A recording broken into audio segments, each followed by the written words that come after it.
Hello everyone, চলে এলাম রান্নাঘরে।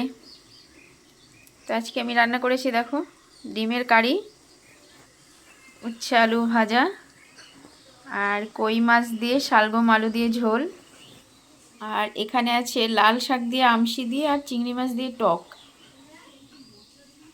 আর রান্না করব, এখনও বাকি আছে আমার এখানে ভোলা মাছ।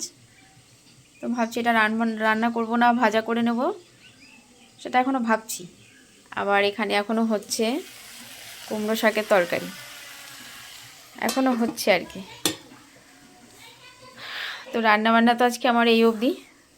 তো একজন অফলাইন অর্ডার চেয়েছে, তো তার জন্য সেও ডিমের কারি নিয়েছে।